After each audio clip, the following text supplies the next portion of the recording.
O chamado da floresta. Retorno à terra primitiva. Bach não lia os jornais, caso contrário teria sabido que havia problemas à vista, não somente para si mesmo como para todos os cães das costas litorâneas que tivessem músculos fortes e pelagem longa e quente, desde o Estreito de Pulga até San Diego.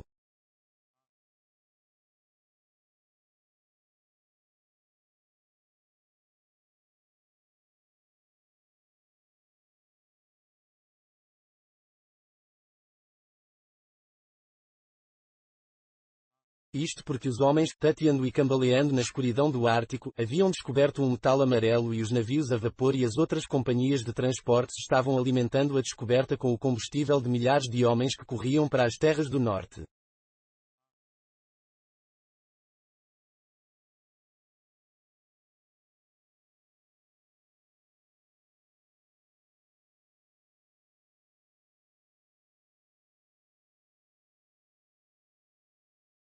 Todos estes homens precisavam de cães, e queriam cães pesados, com músculos fortes para o trabalho e pelos longos para protegê-los do gelo e das nevascas.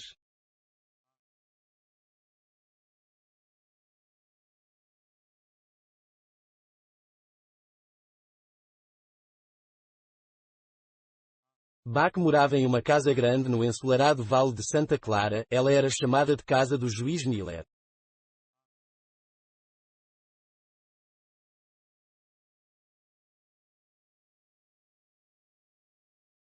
Ficava afastada da estrada, meio escondida entre as árvores, através das quais podia ser vista de relance a grande varanda fresca que cercava a moradia pelos quatro lados.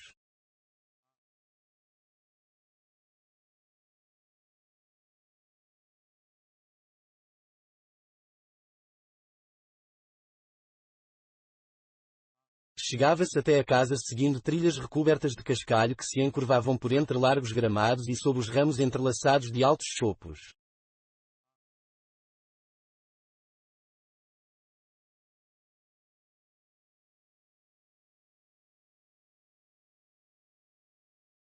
Na parte de trás da propriedade, as construções tinham sido erguidas em uma escala ainda mais espaçosa que na frente, havia grandes estábulos, em que uma dúzia de estribeiros e aprendizes tomava conta dos cavalos, filas de cabanas cobertas de trepadeiras, destinadas aos criados, um conjunto infindável e bem ordenado de galpões, longos parreirais, pastagens verdes, pomares e locais onde cresciam framboesas e groselhas.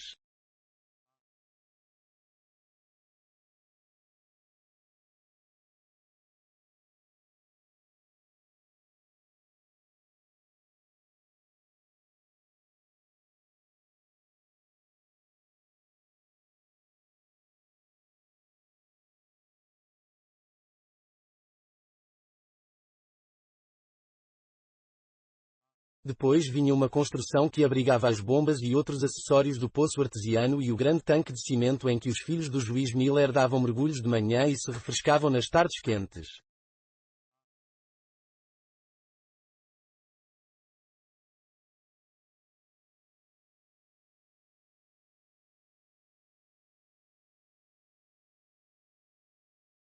E era Bach quem governava esta grande mansão.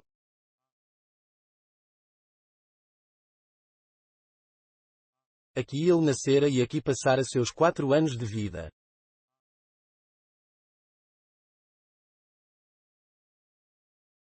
Era verdade que havia outros cachorros, em um lugar assim tão vasto, eram necessários vários cães, mas, na verdade, eles não tinham a menor importância.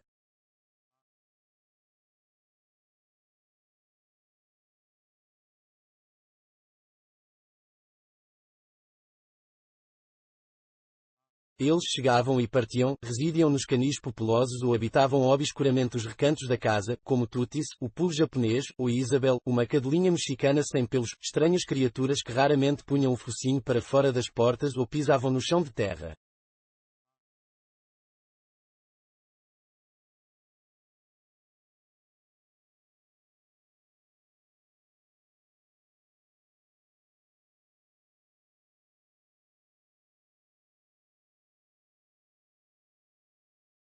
Por outro lado, havia os Fox Terriers, pelo menos 20 deles, que ladravam terríveis ameaças para Tutis e Isabel, enquanto estes os contemplavam tranquilamente através das janelas, protegidos por uma legião de criadas, cujas armas eram vassouras e isfregões.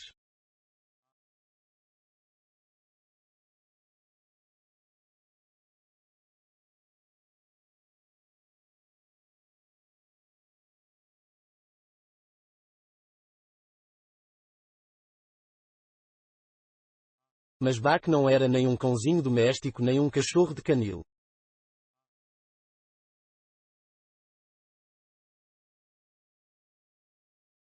O reino inteiro era dele.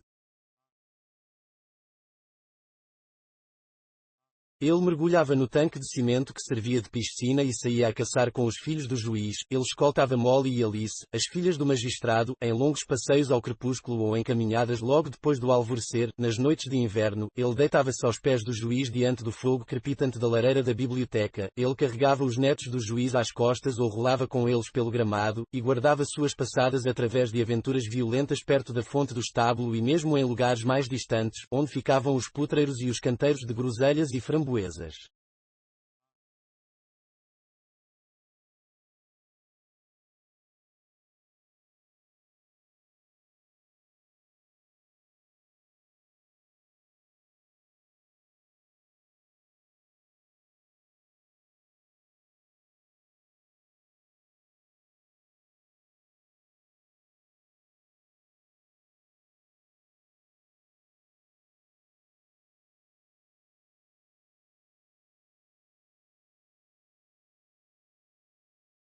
Atravessava as matilhas dos terriers e imperiosamente ignorava Tutis e Isabel, porque era ele quem mandava, era rei de todas as criaturas que caminhavam, rastejavam e voavam pela propriedade do juiz Miller, inclusive a dos seres humanos.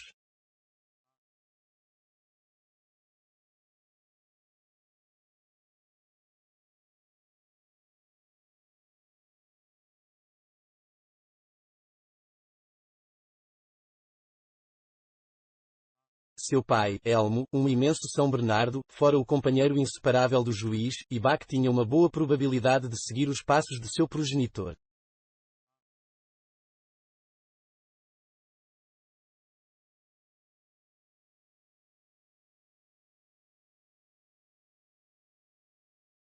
Não era tão grande, pesava somente 63 quilos, porque sua mãe, Shep, tinha sido uma cadela ovelheira escocesa.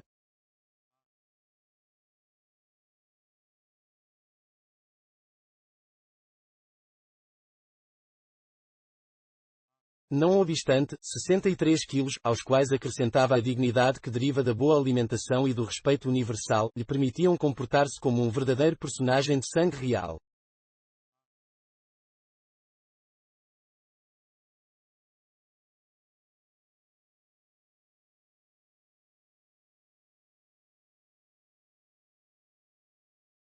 Durante os 4 anos que haviam transcorrido desde que era apenas um filhote, tinha gozado a vida como um aristocrata condescendente, sentia imenso orgulho de si mesmo e era até mesmo um tantinho egoísta e mandão, como os cavalheiros do campo às vezes se tornam devido à sua condição isolada, em que sua autoridade nunca é contestada.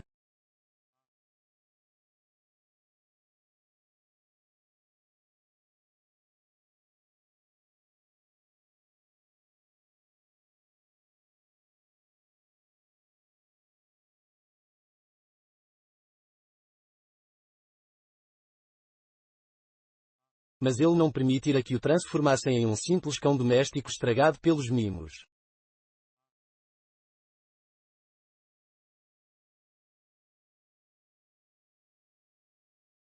As caçadas e outras delícias ao ar livre impediram que engordasse e endureceram seus músculos, e para ele, como para todas as raças desenvolvidas nos países frios, o amor à água tornara-se um tónico e um preservador da saúde e da vitalidade.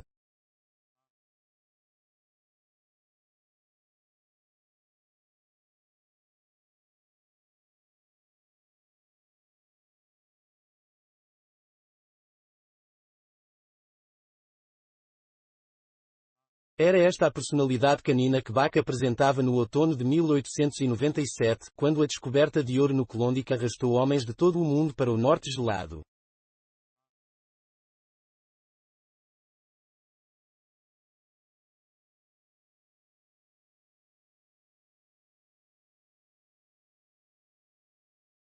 Mas Bach não lia os jornais, e ele não sabia que Manuel, um dos ajudantes do jardineiro, era uma péssima companhia.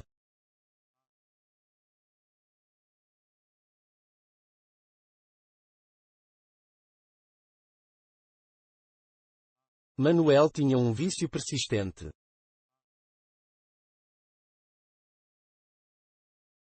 Adorava apostar na loteria chinesa.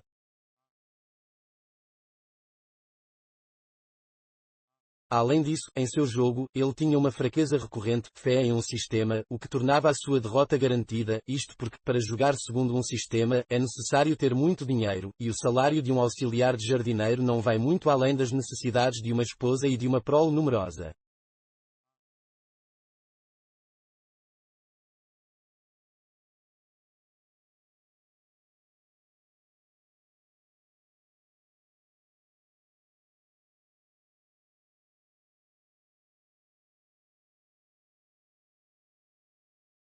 O juiz encontrava-se em uma reunião da Associação dos Produtores de Uvas e os rapazes estavam ocupados organizando um clube atlético, na noite memorável em que ocorreu a traição de Manuel.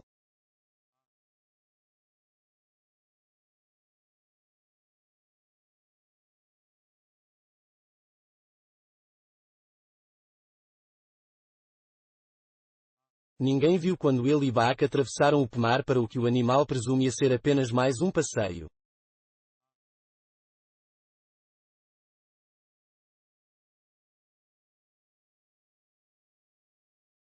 E, à exceção de um único homem, ninguém os viu chegar na pequena estação ferroviária onde os trens só paravam quando havia carga ou passageiros, e que era conhecida como College Park. Este homem conversou com Manuel e algumas moedas tilintaram entre eles.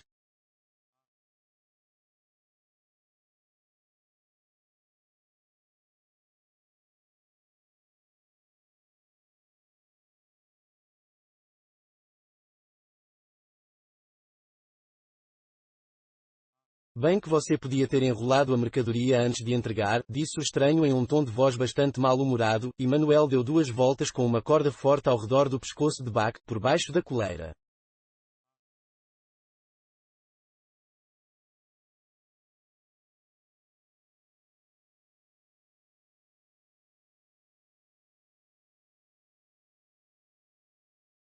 Se você der um bom puxão, ele fica sufocado, disse Manuel, e o estranho resmungou qualquer coisa em concordância.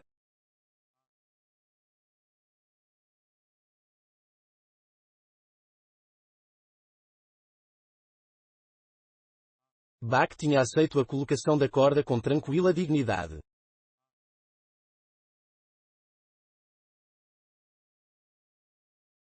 Na verdade, era uma coisa que não lhe agradava, mas ele tinha aprendido a confiar nos homens que conhecia e a dar-lhes crédito por uma sabedoria que ultrapassava a sua.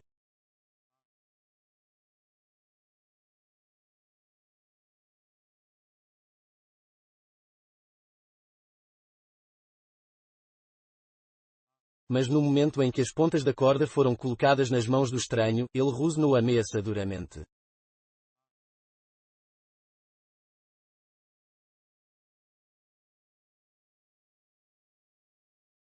Ele apenas comunicava seu desagrado, acreditando, em seu orgulho, que sugerir era comandar.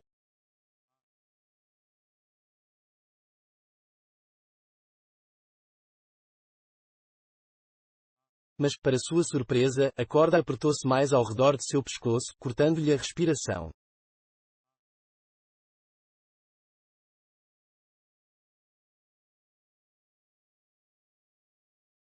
Ele saltou sobre o homem em um acesso imediato de cólera, mas este encontrou-o na metade do caminho, agarrou-o firmemente pela garganta e com um movimento habilidoso de quem já fizera o mesmo muitas vezes, jogou-o de costas no chão.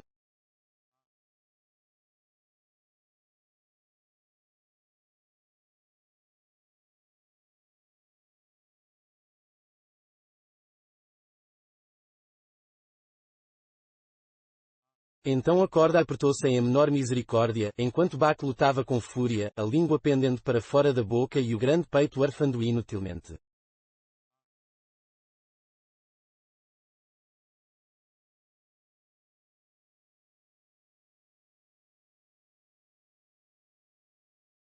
Jamais em sua vida tinha sido tratado de uma forma tão vil e nunca em sua existência tinha ficado tão furioso.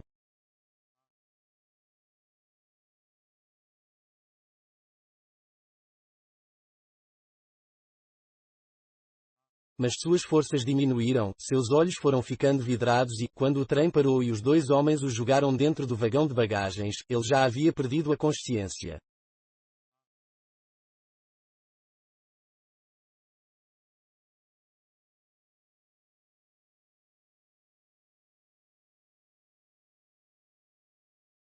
A próxima coisa que percebeu foi uma sensação vaga de que sua língua estava dolorida e que estava sendo transportado aos solavancos por algum tipo de veículo. O uivo rouco de uma locomotiva anunciando uma encruzilhada fê-lo reconhecer onde se achava.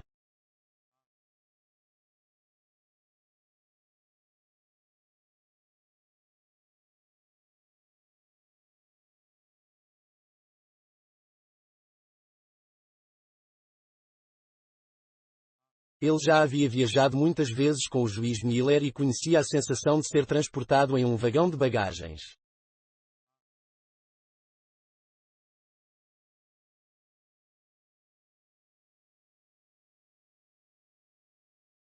Abriu os olhos e neles surgiu a cólera incontida de um rei raptado.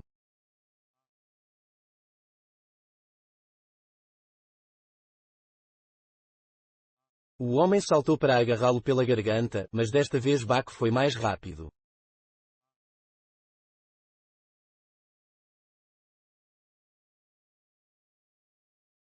Suas mandíbulas fecharam-se na mão dele, e só relaxaram quando foi sufocado outra vez até perder os sentidos.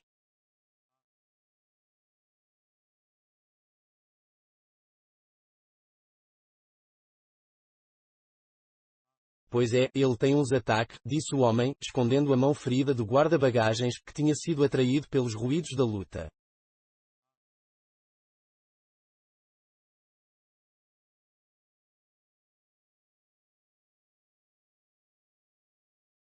O patrão mandou que eu levasse ele até Frisco.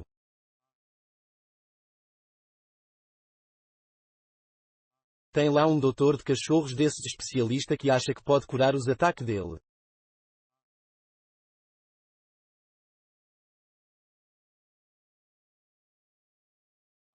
Só vou receber 50 por ele, resmungou, e eu não fazia isso de novo nem que me dessem 1000 em dinheiro vivo.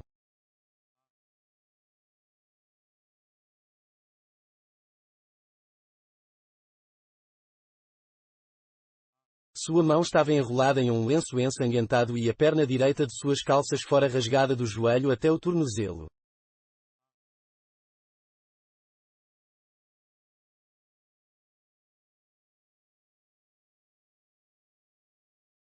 Tomara que eu não pegue ataque de hidrofobia.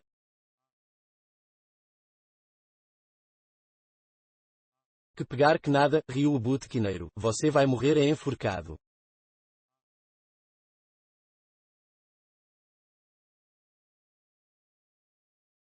Atordoado, sofrendo dores intoleráveis na garganta e na língua, quase morto pela asfixia, Bach tentou enfrentar seus torturadores.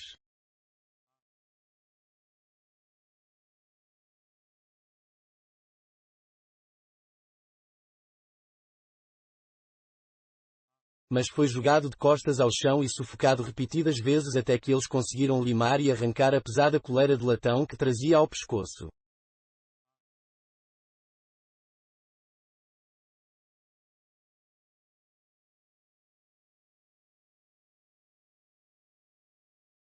Só então a corda foi removida e ele foi lançado dentro de um caixote semelhante a uma jaula.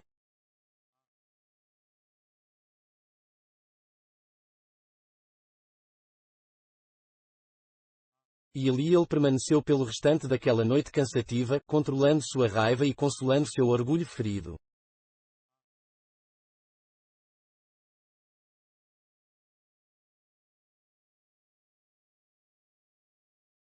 Não conseguia entender o significado de tudo aquilo.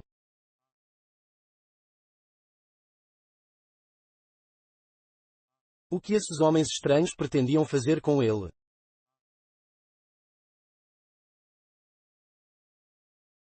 Porque o mantinham naquele caixote estreito.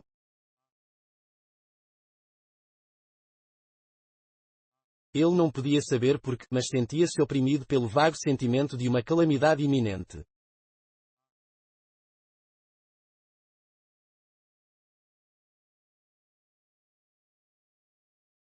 Diversas vezes durante a noite, pôs-se de pé de um salto, quando a porta do barraco se abriu com as tábuas frouxas chocalhando umas contra as outras, esperando ver o juiz ou pelo menos os rapazes.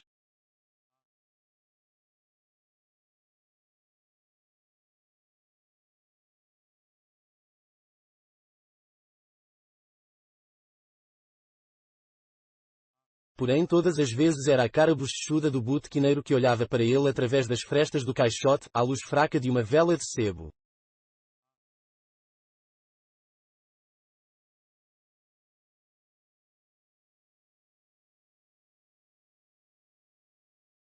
E cada uma das vezes, o latido alegre que chegava a tremer na garganta de Bach transformava-se em um rosnano selvagem.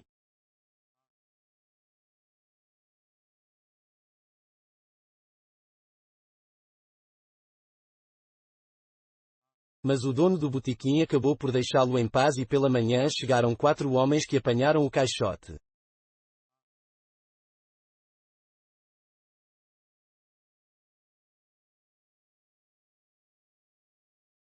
Mais atormentadores, concluiu Bach, porque eram criaturas de aparência maligna, esfarrapados e sujos, e ele os atacou com fúria, tentando passar por entre os caibros da caixa.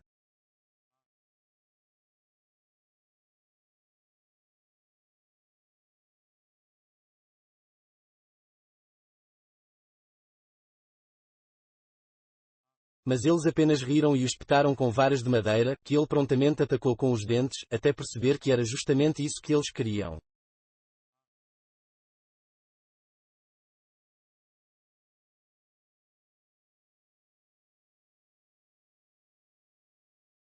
Depois disso, ele deitou-se mal-humorado e permitiu que a gaiola fosse colocada dentro de uma carroça e, a partir desse momento, tanto ele como a jaula improvisada em que estava aprisionado passaram por muitas mãos.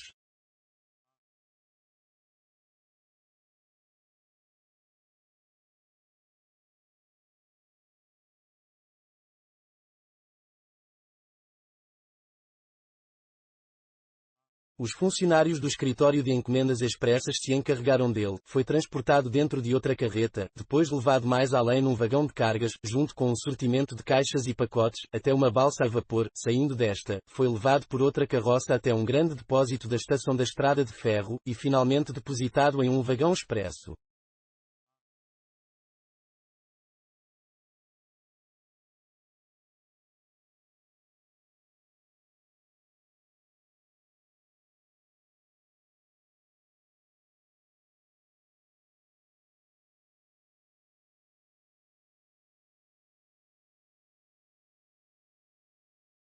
Durante 2 dias e 2 noites esse vagão foi arrastado por locomotivas que apitavam constantemente, e por 2 dias e 2 noites, Bach não comeu nem bebeu.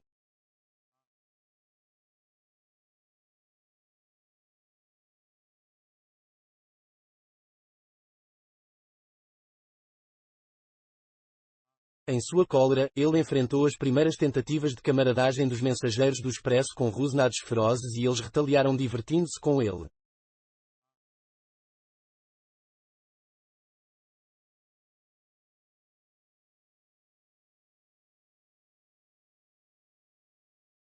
Quando ele se jogava contra as barras da gaiola, tremendo e babando, eles riam e zombavam dele.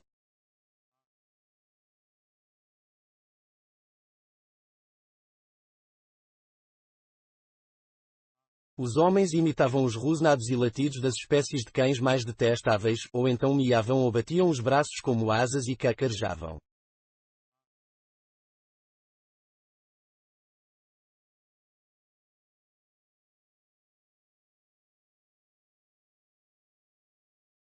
Ele sabia muito bem que tudo aquilo eram somente brincadeiras bobas, mas sentia-se ainda mais ultrajado em sua dignidade e sua raiva crescia cada vez mais.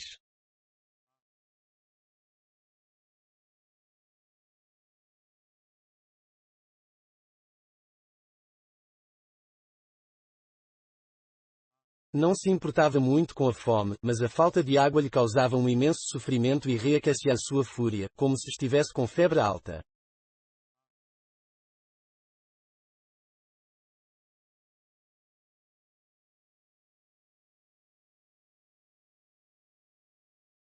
E de fato, porque era um animal excitável e altamente sensível, os maus tratos o haviam deixado com febre, que foi alimentada pela inflamação da língua e de sua garganta.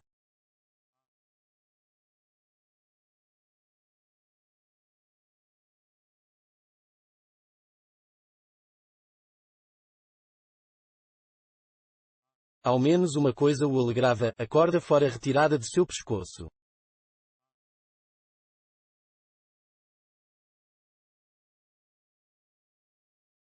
Ela havia dado a eles uma vantagem injusta, mas agora que tinha sido retirada, ele mostraria a todos, nunca mais conseguiria enrolar outra corda em seu pescoço.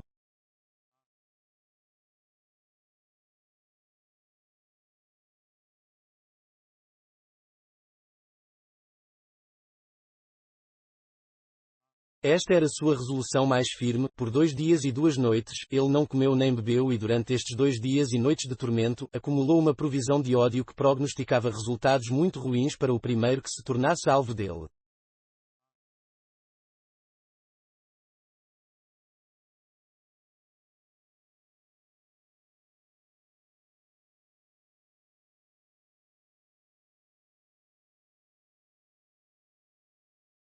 Seus olhos ficaram avermelhados de sangue e ele foi se metamorfoseando em um demónio feroz.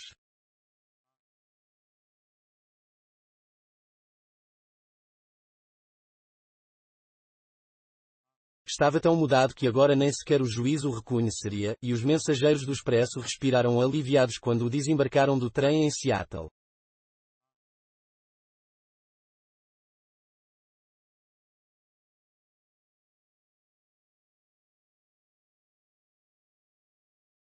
Quatro homens carregaram o caixote com dificuldade desde o vagão da estrada de ferro até um pequeno pátio de muros altos.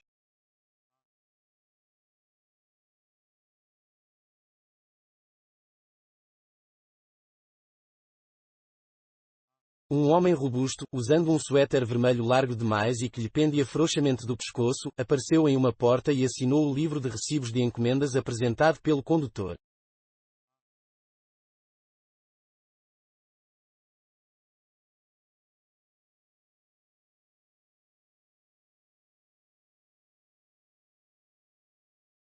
Aquele era o homem, adivinhou Bach, seu próximo torturador, e lançou-se selvagemente contra as barras do engradado.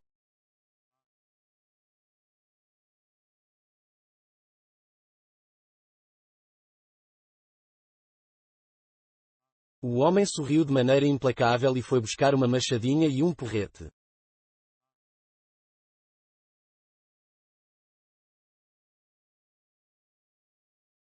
Você não vai tirar o cão do caixote agora, vai? Indagou o condutor.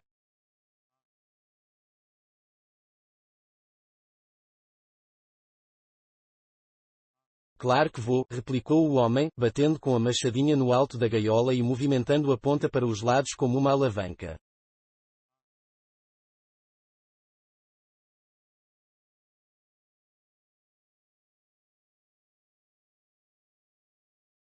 Escutou-se instantaneamente o ruído dos pés dos quatro homens que haviam trazido a carga. Depois de se empoleirarem com segurança no alto dos muros, eles se prepararam para assistir ao espetáculo.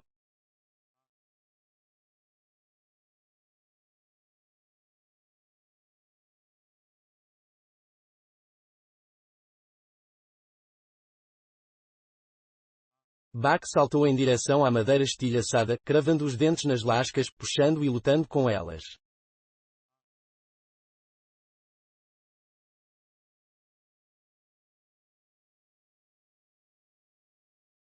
Qualquer que fosse o ponto em que a machadinha atingisse o lado externo do caixote, lá estava ele, por dentro, rosnando, tão furiosamente ansioso para sair quanto o homem do suéter vermelho demonstrava calmamente sua intenção de soltá-lo.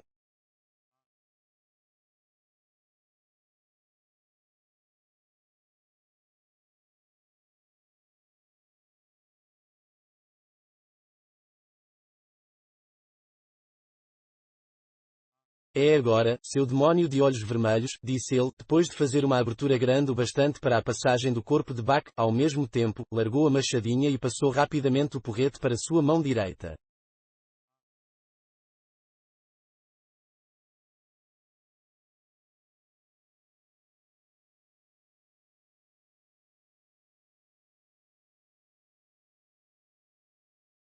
E Bach parecia realmente um demónio de olhos vermelhos ao armar o bote, preparando-se para saltar, todo o pelo eriçado, a boca espumando, um brilho de loucura em seus olhos injetados de sangue.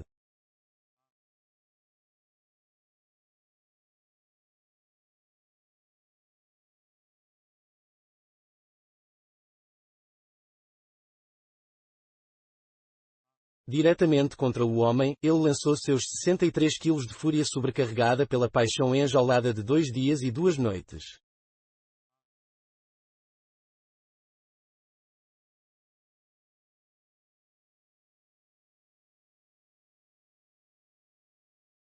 E em pleno ar, justamente no momento em que suas mandíbulas estavam a ponto de se fechar sobre o homem, recebeu um choque tão grande que fez parar o seu corpo e os seus dentes bateram uns contra os outros com um estalo agoniado. Ele retorceu-se no ar e caiu de costas no chão, resvalando depois para um lado.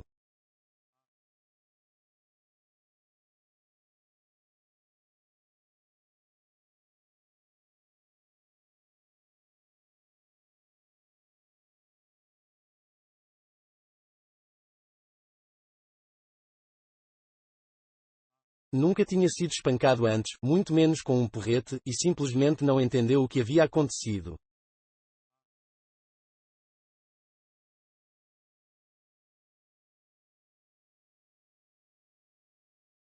Com um rugido que era em parte um latido, porém mais um gânido de dor, pôs-se imediatamente em pé e logo se lançou de novo no ar.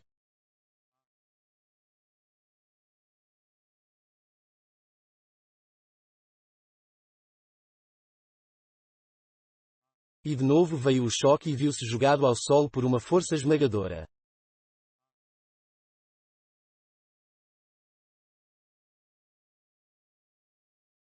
Desta vez ele percebeu que era o efeito do porrete, mas em sua loucura, desconhecia as precauções.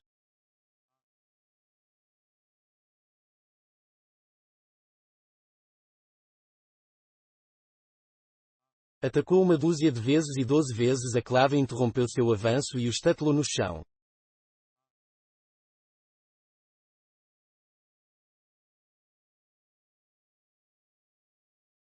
Depois de um golpe particularmente violento, arrastou-se sobre as patas, tonto demais para avançar ou fugir.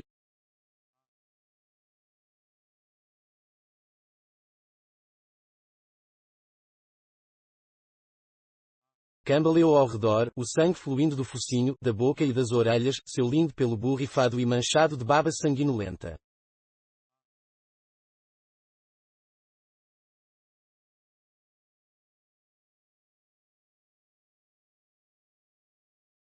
Então o homem avançou em sua direção e deliberadamente lhe deu um golpe terrível em pleno focinho.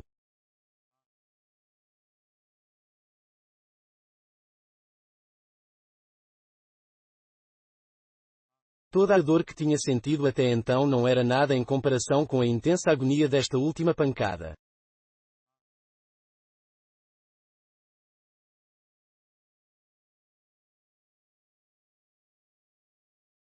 Com um rugido que era quase o de um leão em sua ferocidade, novamente jogou-se contra o homem.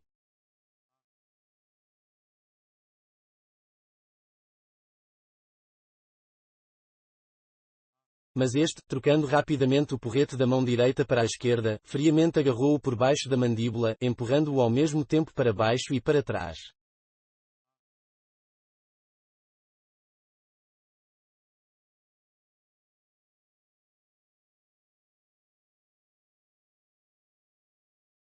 Bach descreveu um círculo completo no ar, e metade de outro, antes de bater no chão com a cabeça e o peito. Ainda assim, uma última vez se lançou sobre o inimigo. O homem atingiu-o com uma pancada especialmente forte que vinha propositalmente guardando para o fim, e Bach desabou no solo, perdendo completamente os sentidos.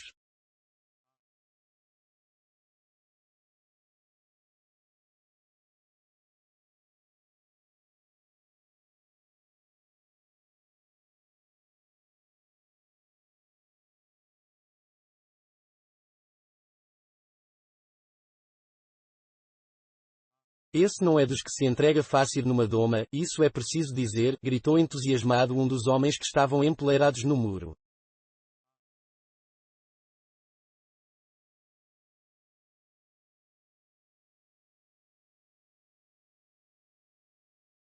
Os sentidos de Bach começaram a despertar, porém não sua força.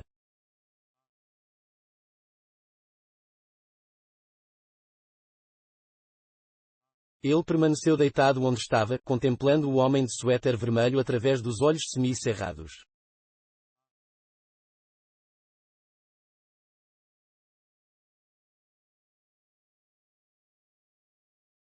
Responde pelo nome de Bach, monologou o homem, lendo a carta do homem do botequim que lhe anunciava a entrega do caixote e de seu conteúdo.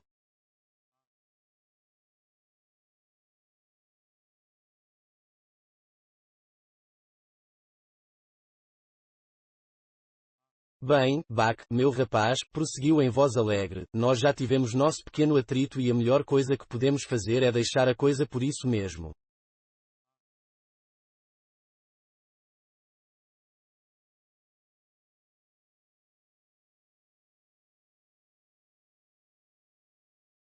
Você aprendeu seu lugar e eu conheço muito bem o meu.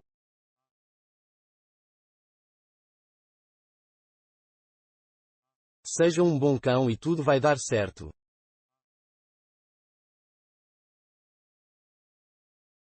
Seja um cachorro malévolo e vou-te bater até sair o recheio.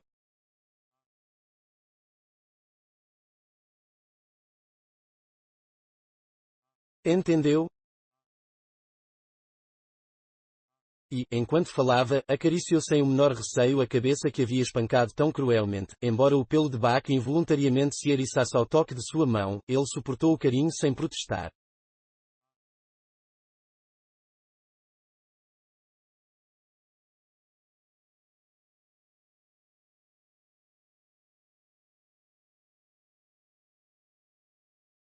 Quando o homem lhe trouxe água, bebeu sedentamente e mais tarde engoliu uma refeição generosa de carne crua, entregue naco a naco diretamente em sua boca pela mão do homem.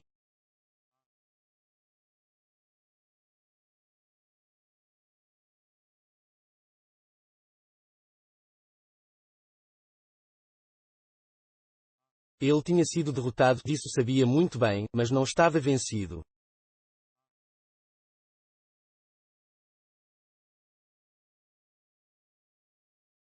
Percebeu, de uma vez por todas, que não tinha chance contra um homem que sabia manejar um porrete.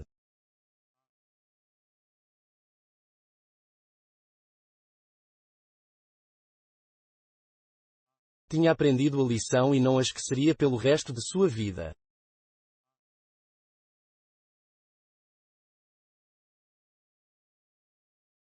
À medida que transcorriam os dias, chegavam outros cães, dentro de gaiolas ou amarrados com cordas, alguns deles bastante dóceis, outros brigando e urrando como ele havia feito ao chegar, e Bach observou, um a um, todos eles submeterem-se ao domínio do homem do suéter vermelho.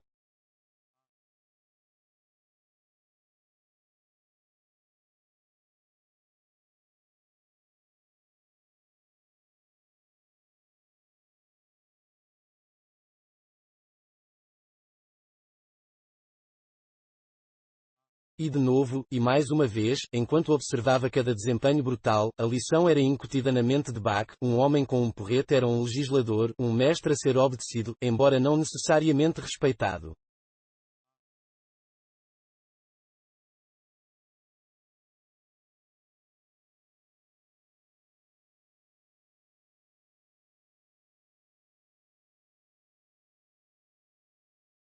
E disto Bach jamais foi culpado, embora tivesse visto cães espancados adularem o homem, sacudirem as caudas e lamberem-lhe a mão.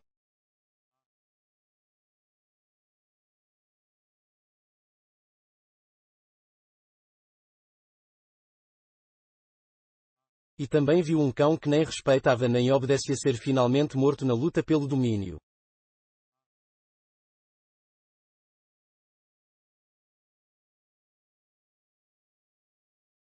De quando em vez chegavam outros homens, todos estranhos, que falavam em vozes excitadas ou suplicantes e de muitas outras maneiras com o homem do suéter vermelho.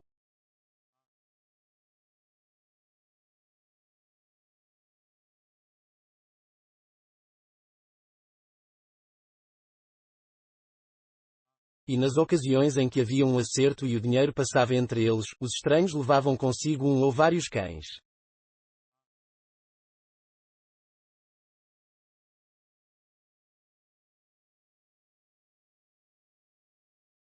Bach só ficava imaginando para onde iam, porque nunca voltavam, mas o medo do Future pesava fortemente sobre ele e sentia-se feliz a cada vez em que não era escolhido.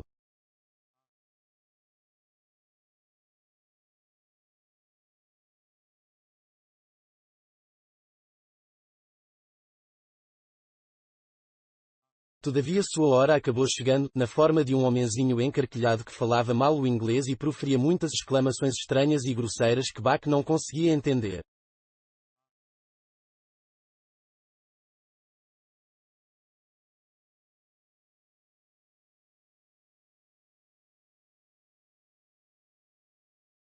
Sacredã! Exclamou ele, quando seus olhos recaíram sobre Bach.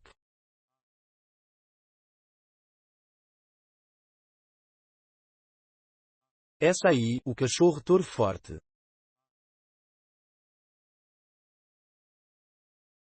É, quanto me custar ela? 300, e estou-lhe dando de presente, foi a resposta imediata do homem do suéter vermelho.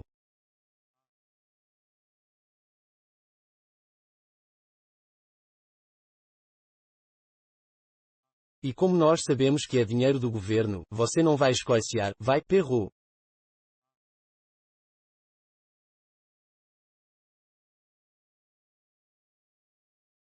Perrault abriu um largo sorriso.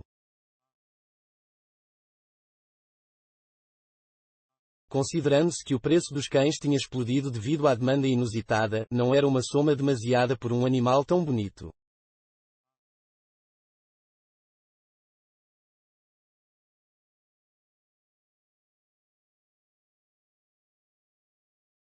O governo canadense não ia sair perdendo, nem a correspondência oficial andaria mais devagar.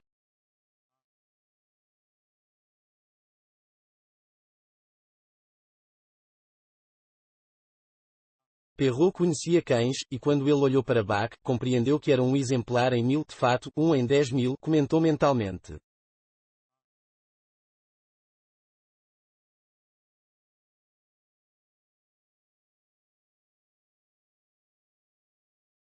Bach observou enquanto o dinheiro trocava de mãos e não ficou surpreso quando Carly, uma cadela terra nova de ótimo gênio, era conduzida junto com ele pelo pequeno homem encarquilhado.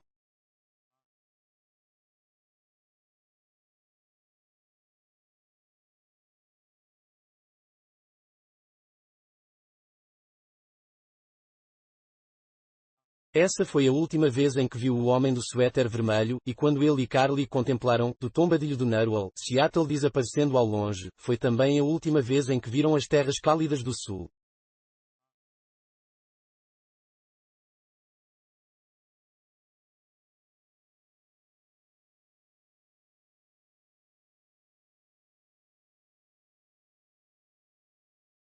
Carly e ele foram levados para o porão por Perrault e entregues a um gigante de cara preta chamado François.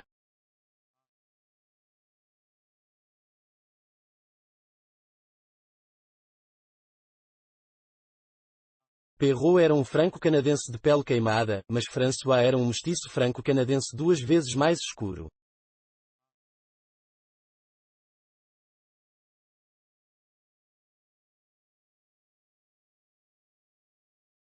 Para Bach, eram um tipo novo de homens, dos quais ele veria muitos mais no futuro, e, embora não tivesse desenvolvido qualquer tipo de afeição por eles, chegou a respeitá-los honestamente.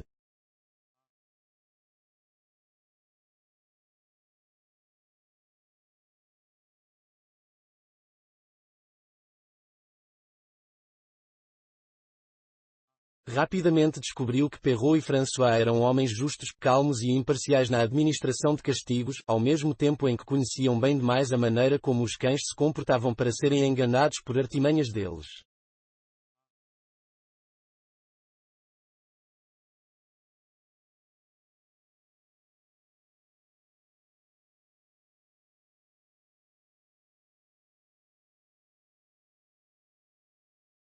Nas entrecobertas do Narwhal, Bach e Carly encontraram 2 outros cães.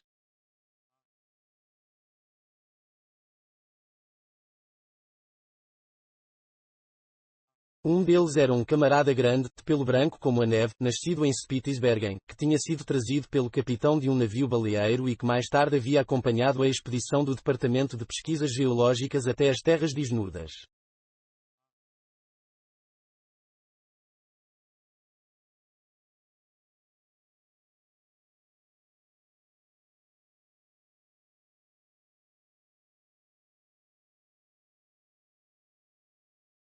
Ele dava a impressão de ser amigável, mas de fato era traiçoeiro, sorria o tempo todo, enquanto matutava algum truque sujo como, por exemplo, quando roubou parte da comida de Bach na primeira refeição que fizeram juntos.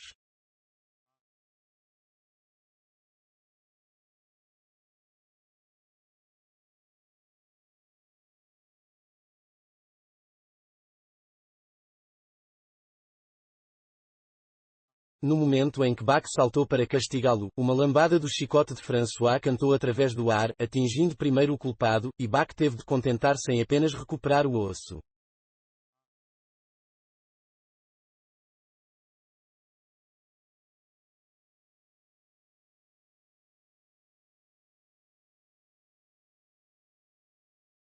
Mas François tinha sido justo, e o mestiço começou a subir em seu conceito.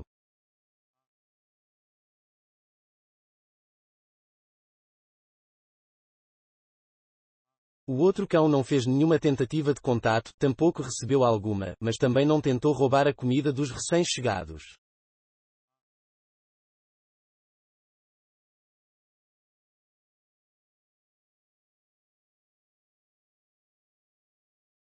Era um camarada melancólico e soturno que demonstrou claramente a Carly que só queria ser deixado em paz, mais ainda, que haveria encrenca se tentassem mexer com ele.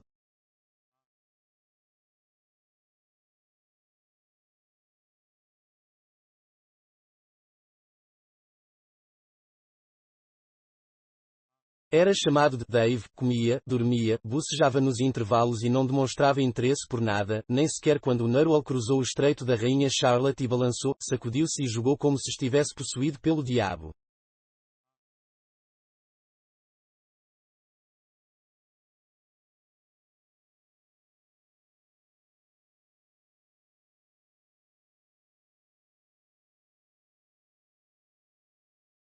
Quando Bach e Carly ficaram excitados e meio ariscos de terror, ele simplesmente ergueu a cabeça como se estivesse aborrecido com o barulho, contemplou-os com um olhar desinteressado, bocejou e voltou a dormir.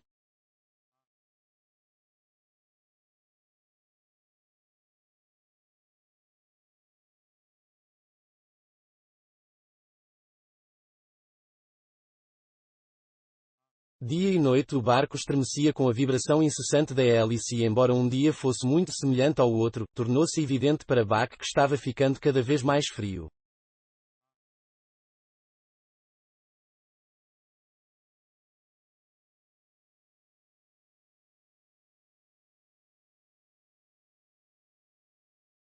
Finalmente, chegou uma manhã em que a hélice parou e o Narwhal foi tomado por uma atmosfera de excitação.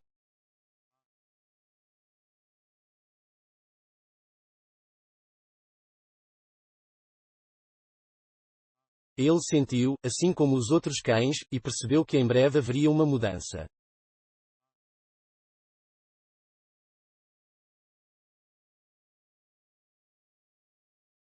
François colocou-os nas correias e trouxe-os para o convés.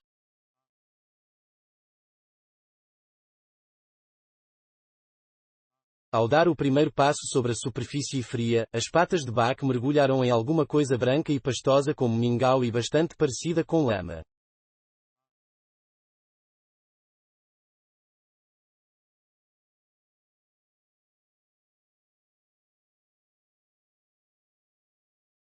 Deu um salto para trás, bufando de surpresa.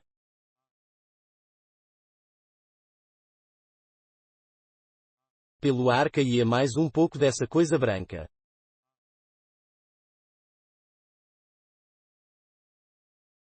Sacudiu-se, porém caíram outros flocos sobre ele.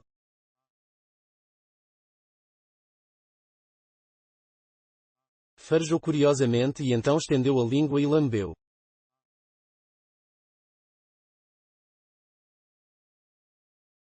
Queimou como fogo, mas logo em seguida havia desaparecido.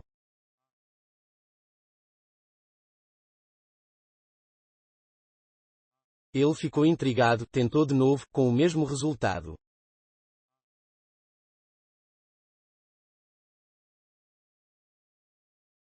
Os homens ao redor soltaram gargalhadas estrondosas e ele ficou envergonhado, sem saber exatamente porque, já que era a primeira vez que via a neve.